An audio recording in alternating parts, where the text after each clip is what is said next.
So may adlaw may gala sa may gala nata diri karon sa ato ang farm. So makita niyo may gala nga atong area.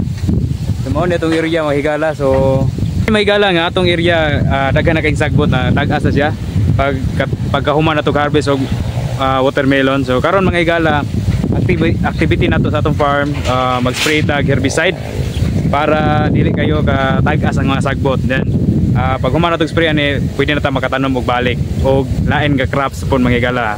For example, mais. Pakita na ko ninyo kung unsay proseso sa pag-spray sa herbicide, kung pila ang timpla sa herbicide o tubig mga higala. Panay ko sa video na to para namin makuha ang idea kung bago pa lang mo nag-mandid sa farm o para ninyo ni magala. So let's go mga higala. Higala itong gamit ng herbicide kay rub out ni mga higala. So naidagang klase nga herbicide pero itong gamit karon mga higala rub out. So ang mixture na to mga higala sa usa ka tank sprayer kana siya mga higala na siya mga 16 liters. So ang atong mixture na kuan ra usa ka lata sa sardinas nga herbicides kani mga higala then usa ka sprayer na nani. So mao na mga higala ang atong mixture. So bani ko mga higala sa atong pag-spray. Mga higala puno na ni sa timpla nga herbicide. So let's go mga higala atong na spray. So mao na mga higala ang atong sprayan nga sagot. So tag-as jud kay mga higala. Tag-as kayo ang sagbot. So ato ning obserbaran mga higala 3 to 1 week kung unsa na resulta. So sprayhan na nato mga higala. Let's go.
Mao to mga higala naka-spray na ta sa atong herbicide sa atong area. Then after 3 days so nakita niyo mga higala nga ay action na siya gilo, meaning na mga higala padulong na siya patay mga higala.